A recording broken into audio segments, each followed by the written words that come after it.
Hello friends, स्वागत है आपका एक बार फिर से ऑनलाइन स्टडी विद जीएस में। आज मैं डालने वाली हूँ यहाँ पर MGP 8 का सेकंड क्वेश्चन। दोस्तों, अगर आपने फर्स्ट क्वेश्चन नहीं देखा है तो पिछला क्वेश्चन जाके देखिए। मैंने इसका पिछला क्वेश्चन भी पोस्ट किया हुआ है और ये नेक्स्ट क्वेश्चन है। इंपॉर्टेंट क्वेश्चन पोस्ट कर रही हूँ मैं एग्ज़ाम्स के लिए, तो आप सभी वीडियो को एंड तक देखना। जो ना समझ में आए तो उसको दोबारा देखना। तो इसमें बताया गया है श्रीलंका में निर्जातीय संघर्ष, कि श्रीलंका में किस तरीके से नस्लीय यानी कि जाति को लेकर संघर्ष हो रहा था, उसके बारे में बताया गया है। तो फर्स्ट क्वेश्चन क्या है, श्रीलंका की नस्लीय लड़ाई में भारत की भूमिका की चर्चा कीजिए और नस्लीय लड़ाई में गांधीवादी विचारधारा यानी कि गांधी जी की क्या विचारधारा थी उसके बारे में बताइए। तो आंसर है, श्रीलंका में बहुसंख्यक बौद्ध, सिंगली और भारतीय मूल के अल्पसंख्यकों के बीच कलह के ठोस कारण है।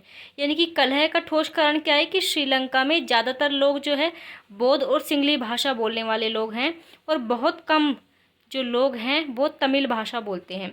तो इसी बीच में लड़ाई हो रही है कि श्रीलंका के जो लोग हैं वो चाहते हैं कि जो श्रीलंका है पूरा सिंगली भाषी बन जाए, उसमें से जितने भी तमिल लोग हैं उनको बाहर फेंक दिया जाए या उनका एक अलग राज्य बना दिया जाए, परंतु उनको वो अपने में सम्मिलित नहीं करना चाहते। इसी चीज़ को लेकर के इनकी लड़ाई हो रही है आपस में, सिंगली और तमिल लोगों की। तो फिर कह रहे हैं वस्तुतः श्रीलंका की जो सरकार है तमिल भाषी अल्पसंख्यकों को व्यवस्थित ढंग से बाहर निकालना चाहती है, कि व्यवस्थित ढंग से अच्छी तरह से उनको मतलब इस तरीके से निकाला जाए कि उनको अपना एक अलग से वो भी मिल जाए, सुविधाएं भी मिल जाए और उन्हें अलग भी किया जा सके। इसके लिए श्रीलंका की सरकार शांतिपूर्ण समझौते की शर्तों का उल्लंघन कर रही है, परंतु इसके लिए जो श्रीलंका की सरकार है उसको शांतिपूर्ण ढंग से करना चाहिए था काम, बट लेकिन वो उल्लंघन कर रही है उस चीज़ का। उनको जो है अच्छी तरीके से व्यवस्थित ढंग से नहीं कर रही है और अपनी सेना को जो है तमिल भाषी अल्पसंख्यकों के साथ निपटने के लिए खुली छूट दे रही है। यानी कि श्रीलंका की जो सरकार है, सिंगली भाषी जो सरकार है, वो कह रहे हैं कि तमिल भाषा के जो लोग रह रहे हैं वहाँ पर उनको खुली छूट दे दी उनकी सेना को अपनी, कि उनको बस निकाल दो यहाँ से, जो भी तुम कर सकते हो, जैसे तैसे भी तुम उनको निकाल सकते हो वैसे उनको निकाल दो। इस तरीके से आदेश दे दिया। श्रीलंका में तमिल भाषी अल्पसंख्यकों की समस्या के समाधान के लिए भारत की अहम भूमिका रही है। यानी कि भारत शुरू से ही इनके साथ अहम भूमिका निभाता रहा है। सन 1984 से भारत ने श्रीलंका सरकार और तमिल उग्रवादियों को समझाने एवं बल प्रयोग की दोहरी नीति का पालन किया। यानी कि भारत ने जो है समझाया श्रीलंका की सरकार को कि जो तमिलवादी उग्रवादी हैं, जो तमिल लोग हैं, जो उग्र हो रखे हैं अपने आप, इसलिए कि भाई सिंगली भाषी हैं, हमें भी उतना दायरा मिलना चाहिए जितना जो सिंगली को मिल रहा है। तो उन उग्रवादियों को समझाया भारत सरकार ने कि तुम इस तरीके से मत करो, हम जो है इसको आपसी बिना बल के हम इसको सुलझा सकते हैं, बिना हिंसा के सुलझा सकते हैं इस मैटर को, तो बैठकर सुलझा सकते हैं। तो बल प्रयोग की दोहरी नीति का प्रयोग किया, किसने? भारत ने किया। इसका उद्देश्य है कि दोनों पक्षों को समझौते के लिए तैयार कर लेना, कि श्रीलंका के जो सरकार है उसको और तमिल जो उग्रवादी है उनको समझा लेना, समझौते के जरिए ठोस राजनीतिक परिणाम निकालना, कि ऐसा मुद्दा निकाला जाए जिससे कि परिणाम भी अच्छा निकले और किसी को हानि भी ना हो, जिससे श्रीलंका में तमिल भाषी लोगों की समस्या का समाधान हो सके। इन संबंधों में 1987 में भारत के प्रधानमंत्री राजीव गांधी जो थे उस टाइम पर, राजीव गांधी और श्रीलंका के जो राष्ट्रपति हैं उनके बीच में समझौते हुए।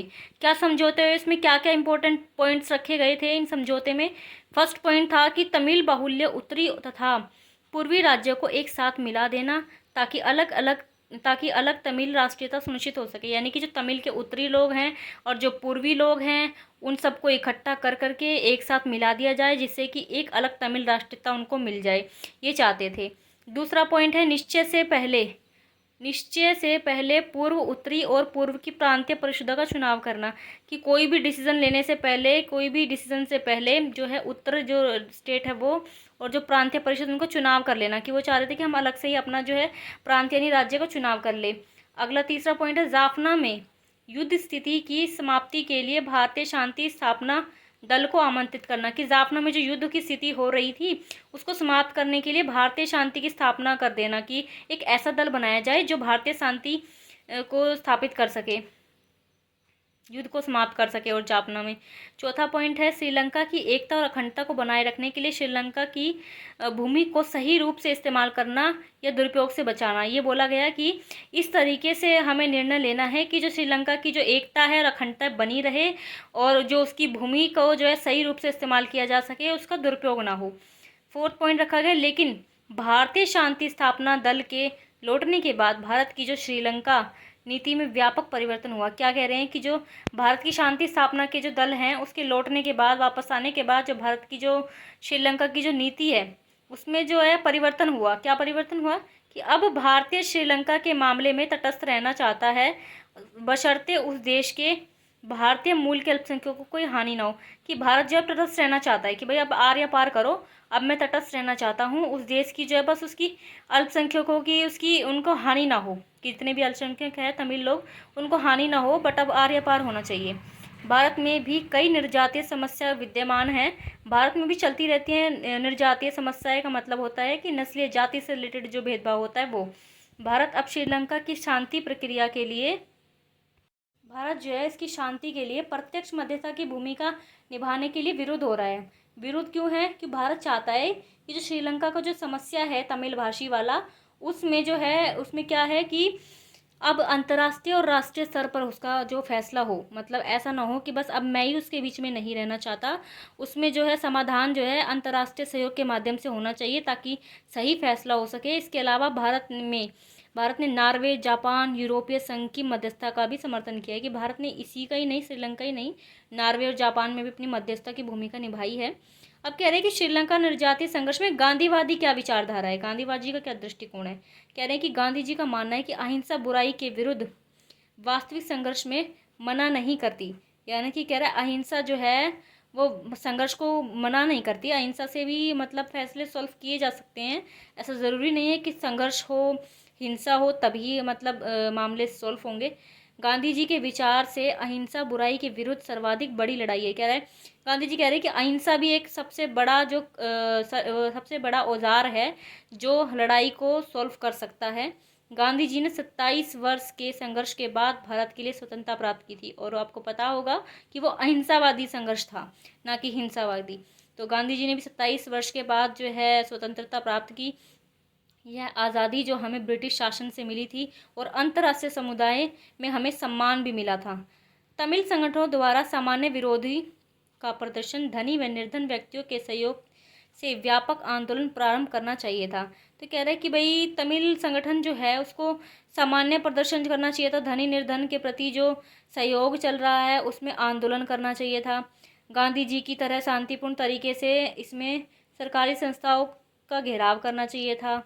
तो ऐसा क्या कह रहा है कि ऐसा जो है ये प्रभाकरण है ना, उन्होंने इस नीति को अपनाया था कि भाई जो क्या बोलते हैं आंदोलन का रूप लेना चाहिए था या गांधी जी की तरह शांतिपूर्ण तरीके से जो उनको संस्थाओं का घेराव करना चाहिए था, पर प्रभाकरण ने थोड़ा सा डिफरेंट तरीका अपनाया था।